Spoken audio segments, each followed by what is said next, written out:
आगरा में जगदीशपुरा की करोड़ों की जमीन का ये पूरा मामला है, जहां कैबिनेट मंत्री के बाद बीजेपी सांसद सामने आए हैं, जहां दोनों की आपसी कलह की वजह से आगरा कमिश्नर पर गाज गिर गई। कमिश्नर प्रीतिंदर सिंह पर गाज गिरी है, तो बीजेपी के लिए गुटबाजी का केंद्र न बन जाए ये जमीन। और मंत्री के आरोपों के बाद सांसद का बयान भी सामने आया है। सांसद ने किसी तरह का कोई द्वेष न होने की बात भी कही है और पीड़ितों को जेल भेजने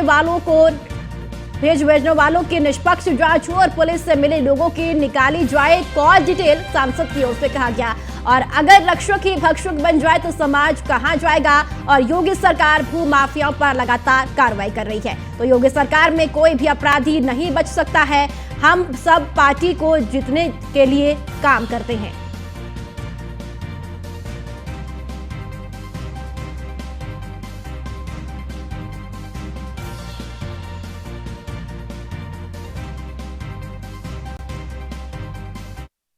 जगदीशपुरा के चर्चित कांड में कैबिनेट मंत्री सामने आए हैं।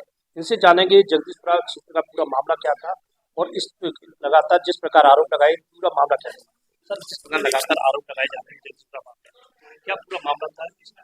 देखिए, जगदीशपुरा मामला में जो आरोप लगाए गए मेरे ऊपर उसमें लपेटने की कोशिश की गई, वो कुछ राजनीतिक व्यक्तियों द्वारा जो मुझसे विद्वेष मानते हैं और कुछ उन लोगों के द्वारा जो इस जमीन से अपने स्वार्थ सिद्ध करना चाहते हैं, उन लोगों की मिली भगत है। जहां तक सवाल है, मैंने जो कागजात देखे हैं प्राइमा फेसिया में मैंने प्रस्तुत भी किए हैं प्रेस के सामने। जैन परिवार इसका मालिक है। टहल सिंह आदि ने फर्जी रूप से काम किया। प्रश्न यहाँ ये खड़ा होता है कि जिस टहल सिंह ने 3-4 एग्रीमेंट कर दिए, रजिस्ट्री कर दी और रजिस्ट्री करने के बाद भी अभी 2-3 महीने पहले तहसील में जाकर अपना नाम दर्ज करा रहा है अपनी पुत्रवधू का, तो क्या वो फर्जी काम नहीं कर रहा है? वो इतने सारे फर्जी काम करने वाले के खिलाफ आज तक कोई पुलिस कार्रवाई नहीं कर रही है, जबकि एक उसके खिलाफ शाहगंज थाने में फर्जी कार्रवाई का FIR दर्ज भी है। इस जमीन में रवि कुशवाहा, अरुण और इन लोगों का क्या रोल था? रवि कुशवाहा पहले का चौकीदार था जैन परिवार का। दूसरी बात ये कि जब ये कार्रवाई हुई तो जैन परिवार ने अपना चौकीदार बदल दिया और वहां पर दूसरा चौकीदार रख दिया। रवि कुशवाहा जब जेल से बाहर निकला तो मनोज यादव, जो सैफई परिवार से संबंध रखता है, जिसके नाम रजिस्ट्री हो चुकी है इस जगह की, फर्जी रजिस्ट्री टहल सिंह ने की है, उसने इस चौकीदार को अपने पक्ष में लिया, मुकदमों के हट खत्म कराने के लालच देकर और कुछ पैसा बड़ा मोटा अमाउंट की लालच देकर। साथ में कुछ भाजपा नेताओं को रखा बहुत प्रमुख कि वो उनका भी इसमें शेयर हो जाएगा। इन सब ने मिलकर फिर वहां पर कब्जा दिया। तो क्या माना जाए इस पूरे मामले को लेकर, क्या कहना चाहिए? ये मामला बहुत निष्पक्ष जांच का विषय है। मैं माननीय योगी जी से बात करूंगा कि इसकी जांच निष्पक्ष रूप से होनी चाहिए। इसमें जो दूध का दूध पानी का पानी होना चाहिए। बिल्कुल, ये मेरे साथ कैबिनेट मंत्री योगी उपाध्याय जी थे जिन्होंने अपनी बात बताई। उनका कहना है कि जिस प्रकार से जो आरोप लगे हैं उस पूरे मामले को लेकर सही तरीके से जांच हो और जो दोषी हैं उनके खिलाफ कार्रवाई करने की बात कही है। देखने वाली बात यह है इस पूरे मामले को लेकर किस प्रकार के तथ्य सामने आएंगे, कौन दोषी होगा, किस पर कार्रवाई होगी, ये देखने वाली बात होगी। आगरा से कृष्णा त्यागी, न्यूज़ 1 इंडिया। देना चाहता हूं हृदय से कि आपका एक जो स्तंभ माना जाता है पत्रकारिता क्षेत्र का, कहीं अन्याय हो उस पर लिखना, ये मुझे समझ में आता है पत्रकारिता की पहली प्राथमिकता है। तो आप लोगों ने लिखा, एक घटना आगरा के अंदर घटी और मैं समझता हूं कि आगरा के इतिहास की सबसे बड़ी शर्मनाक वो घटना थी। उसके लिए मैं आप सबको धन्यवाद देता हूं कि आपने उसको उजागर किया, हमारी भी जानकारी में नहीं था। तो आगरा में जगदीशपुरा की करोड़ों की जमीन का ये पूरा मामला बताया जा रहा है। आपको बताते चले कि कैबिनेट मंत्री के बाद बीजेपी सांसद अब सामने आ गए हैं और दोनों की आपसी कलह की वजह से आगरा कमिश्नर पर गाज गिर गई है। जी हां, कमिश्नर प्रीतिंदर सिंह पर गाज गिरी थी और बीजेपी के लिए गुटबाजी का केंद्र न बन जाए ये जमीन। जी हां, मंत्री के आरोप के बाद सांसद का बयान भी सामने आया है और सांसद ने किसी तरह का कोई द्वेष न होने की बात भी कही है और साथ ही साथ सांसद ने कहा कि पीड़ितों को जेल भेजने वालों की हो निष्पक्ष जांच और पुलिस से मिले लोगों की कॉल डिटेल भी निकाली जाए। तो कॉल डिटेल निकालने की बात भी सांसद की ओर से यहाँ पर कही गई है और साथ ही साथ उन्होंने कहा कि अगर रक्षक ही भक्षक बन जाएगा तो समाज कहाँ जाएगा। साथ ही साथ सांसद की ओर से कहा गया है कि योगी सरकार भू माफियाओं पर लगातार कार्रवाई कर रही है और योगी सरकार में कोई भी अपराधी नहीं बच सकता है। तो आगरा में जगदीशपुरा की करोड़ों की जमीन का ये पूरा मामला बताया जा रहा है। जी हाँ, अब इस मामले में आपको बताते चले कि कैबिनेट मंत्री के बाद अब बीजेपी सांसद भी सामने आए, उनकी ओर से भी बयान दिया गया है।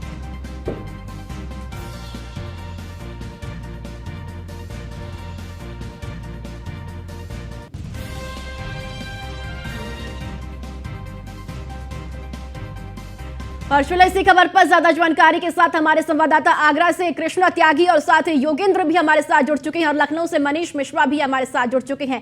कृष्णा, सबसे पहले आपके पास जमीन की करोड़ों की जमीन का ये पूरा मामला है, एक बार तो पूरे मामले की जानकारी दीजिए। और अब कैबिनेट मंत्री के बाद बीजेपी सांसद भी सामने आ गए हैं। 1000 वर्ग गज जमीन जो थी जगदीशपुरा क्षेत्र में थी, जिसको लेकर भाजपा के 2 नेता आमने सामने आए हैं। वहीं भाजपा के कैबिनेट मंत्री योगेंद्र उपाध्याय ने बताया कि जिस मालिकाना जो जमीन का मालिकाना हक है उसका मैं चट्टा बनके साथ दूंगा और उस व्यक्ति की मैं मदद कर रहा हूं। वहीं जो भाजपा के जो सांसद हैं राजपाल चाहर, उन्होंने ये बात कही है कि मेरा कोई मनोज यादव नाम के सैफई परिवार से कोई ताल्लुकात नहीं है और मैंने उस पीड़ित परिवार की मदद की जो निर्दोष लोग भेजे हैं। जिस मामले में डॉक्टर प्रीतिंदर सिंह जो पुलिस कमिश्नर थे उन्हें हटाया गया है और एसओ सहित 15 लोगों के खिलाफ मुकदमा दर्ज हुआ है। हालांकि एसओ और बिल्डर की अभी तक 1 सप्ताह से ज्यादा मामला हुआ है, अभी तक गिरफ्तारी नहीं हुई है। बताया जा रहा है ये तमाम लोग जिनके नाम मुकदमे दर्ज हैं वो इलाहाबाद में डेरा डाले हुए हैं और पुलिस लगातार इस लोगों के उन परिवारों के यहाँ दबिश दे रही है और ये अग्रिम जमानत के लिए इलाहाबाद में डेरा डाले हुए हैं। लेकिन सबसे महत्वपूर्ण बात यह है प्रभा, ये जमीन है, इस जमीन के मालिकाना हक की कोई बात नहीं कर रहा है, उस व्यक्ति की जरूर बात कही गई। तमाम इस मामले को लेकर सवाल है कि ये जो व्यक्ति था जो जिस जमीन पर रह रहा था ये व्यक्ति कौन था, ये और इस जमीन का मालिक कौन था। इन तमाम सवालों को लेकर ये इस मामले की जांच की जा रही है। हालांकि इस जमीन से भाजपा नेता जो दोनों सामने आए हैं इस बात को लेकर सरकार की छवि किरकिरी हो रही है लगातार। तो निश्चित तौर से लगातार इस तरह का मामला है और इसके अलावा भाजपा के नेता अन्य लोगों के भी सामने ऐसे आ रहे हैं। इसके अलावा जमीन की बात करें तो जैसे अभी 2 मामले ऐसे थे, कैबिनेट मंत्री बेबी रानी मौर्य के भतीजे पे भी एक आरोप आया है।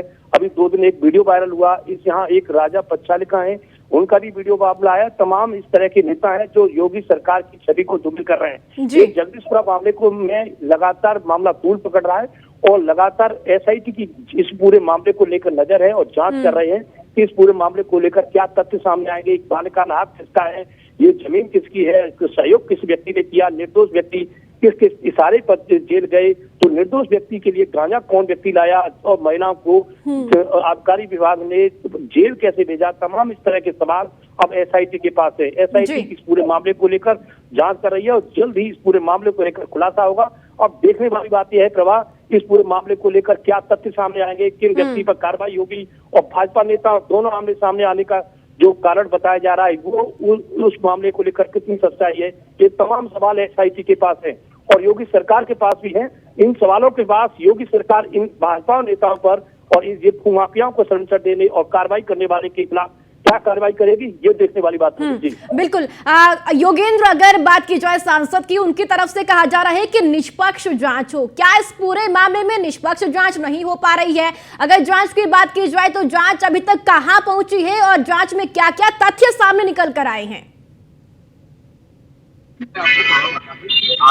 की जमीन का जो मामला अगर कहीं न कहीं उछला है या इसमें दोनों ही नेता आमने सामने एक दूसरे पर कहीं न कहीं कुछ दिन पहले तो एक दूसरे की कटाक्ष की बात कर रहे थे, मगर कहीं न कहीं आला कमान का इन पे इतना दबाव है कि आप अपना अपना प्रेस कॉन्फ्रेंस करके कहीं न कहीं अपना अपना पक्ष रख रहे हैं कि हम उस पीड़ित परिवार के साथ हैं। उस समय कोई भी व्यक्ति उस पीड़ित परिवार के साथ नहीं था जहाँ राजकुमार सांसद ने उस आवाज को उठाया था। आवाज उठने के बाद में जहाँ खबर भी चली, सारी चीजें हुई, उसके बाद में कमिश्नर को मुख्यालय से अटैच कर लिया और तत्काल ये जो घोटाले वाला मामला है जहाँ एक दादी जो एसओ है जो आज भी फरार है, जहाँ हमारी कृष्णा त्यागी जी ने बताया कि वो इस समय डेरा डाले हुए हैं। तो ऐसे ही आज राजकुमार सांसद भी लखनऊ के लिए रवाना हो गए। वो भी कहीं ना कहीं कोई राजनीतिक मामला है जो कि इनको लखनऊ तलब किया गया है। सारे लोगों को वही लखनऊ बुलाया गया है। कहीं ना कहीं आगे 2024 के चुनाव को लेकर के भी आपस में इस जमीन का एक मुद्दा जो बना है ना, कहीं ना कहीं ये लोग उस मुद्दे पर चुनाव की खींचाकसी कर रहे हैं और अपनी अपनी सीट के लिए कहीं ना कहीं प्रबल उस व्यक्ति को जो जेल गया, जहां आबकारी विभाग पर जो कार्रवाइयां होनी चाहिए थी, जहां एसओ और तमाम जो बिल्डर या कहीं ना कहीं ऐसे नाम निकल के आएंगे, जहां एसआईटी की टीम जो जांच कर रही है, ऐसे लोगों के अगर नाम निकल के आ रहे हैं या कहीं ना कहीं साक्ष्यों को कहीं ना कहीं दबाया गया, उनको आज एसआईटी जांच करने के बाद उनको जेल भेजेगी और लोग इधर उधर दौड़ रहे हैं अपनी जमानत को लेकर के। ठीक है योगेंद्र, फिर से आपके पास लौटूंगी। मनीष, अगर बात की जाए भू माफियाओं की तो लगातार योगी सरकार कार्रवाई कर रही है, लेकिन बात अब आगरा की है जहां पर ये करोड़ों की जमीन का पूरा मामला है। दो नेता आमने सामने हैं, दोनों की ओर से यही कहा जा रहा है कि पीड़ित व्यक्ति के साथ खड़े हैं। राजनीतिक से प्रेरित भी ये पूरा मामला बताया जा रहा है।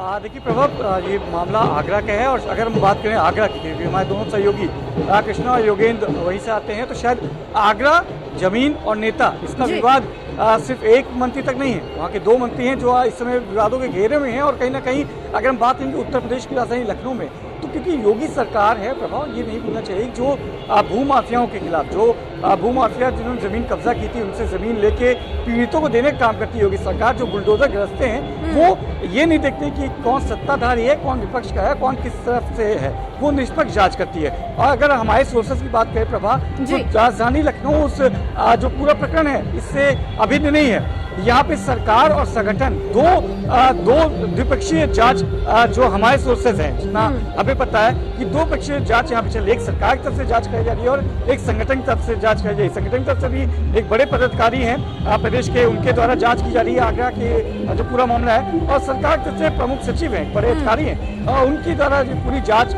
उनके निगरानी में की जा रही है। तो ऐसा नहीं है कि ये मामला सरकार के संगठन के संज्ञान में है, उसमें संज्ञान लिया जा रहा है। और जिससे कि अभी हमारे दोनों सही बताए थे कि इसमें एक कैबिनेट मिनिस्टर हैं, वो इसमें हैं, सांसद आते हैं, वो इसमें इन्वॉल्वमेंट उनका नजर आता है। तो दोनों के लिए निष्पक्ष जांच की जो बात है उससे ये साफ तौर से है कि चाहे वो योगी सरकार की बात कर लें, चाहे संगठन की बात कर लें, उत्तर प्रदेश की भारतीय जनता पार्टी की, तो दोनों तरफ से जांच चली और माना जाए निष्पक्ष जांच होगी। और अगर जांच में कुछ इतना पाया जाता है तो ये यकीन मानिए कि ये उत्तर प्रदेश की योगी सरकार है। ये किसी भी, चाहे वो अधिकारी हो, पदाधिकारी हो, चाहे मंत्री हो, चाहे सांसद हो, चाहे बिल्कुल मनीष, अब देखना ये होगा कि निष्पक्ष जांच में क्या कुछ सामने निकल कर आता है। पीयूष, निष्पक्ष जांच की बात लगातार यहाँ पर की जा रही है। योगी सरकार की बात अगर होती है तो कहा जाता है कि भू माफियाओं पर लगातार कार्रवाई हो रही है, बुलडोजर से तमाम उन अवैधों को ढहाया भी जा रहा है, लेकिन यहाँ पर दो नेता आमने सामने हैं, निष्पक्ष जांच की बात कर रहे हैं और साथ ही साथ कहा यह भी जा रहा है कि जो रक्षक है वही भक्षक बन जाएगा, तो समाज कहां जाएगा। सांसद की ओर से इस तरह के बयान अब दिए जा रहे हैं। बिल्कुल, अगर हम बात करें तो आमतौर पे आपने इस तरीके की चीज़ें देखी होंगी कि खासतौर पे जब विधायक या सांसद आमने सामने आ जाते हैं, और ये पहला ऐसा मौका नहीं है। आपने पहले भी कई ऐसे मामले देखे होंगे, लेकिन सबसे बड़ी बात है कि ये चूंकि मामला जो है वो ज़मीन से जुड़ा हुआ है, और इस पूरे मामले में जो सांसद हैं राजकुमार चाहर, उनकी ओर से बाकायदा सफाई भी पेश की गई है, या यूँ कहें कि उन्होंने कहा कि अगर मैं किसी भी तरीके से इसमें दोषी पाया जाता हूँ या किसी भी तरीके से कोई आरोप जो लगाए जा रहे हैं वो अगर सच होते हैं तो मैं राजनीति से संन्यास ले लूंगा। उन्होंने सीधे तौर पे कहा कि मैं किसी भी तरीके से इन आरोपों को निराधार में बता रहा हूं, यानी कि उन्होंने एक तरीके से पलड़ा झाड़ लिया। उन्होंने कहा कि मैं पीड़ित के साथ हूं, मैं चाहता हूं कि पीड़ित के साथ अन्याय न हो। सबसे बड़ी बात है कि आपने देखा होगा कि जब क्षेत्र स्तर पर इस तरीके की अनबन सामने आती है या किसी का कोई विवाद होता है तो निश्चित रूप से उसको जिला स्तर पर, उसके बाद राज्य स्तर पर, यानी कि पार्टी स्तर पर इसको सॉर्ट आउट करने की जो कवायद है वो की जाती है। ठीक है, बहुत बहुत शुक्रिया आपका पीयूष और मनीष, आपका भी बहुत बहुत शुक्रिया। जोगेंद्र आपका भी शुक्रिया, कृष्णा आपका भी बहुत बहुत शुक्रिया। पीयूष और मनीष आप हमारे साथ बने रहिए, आगे भी आपसे जानकारी लेंगे।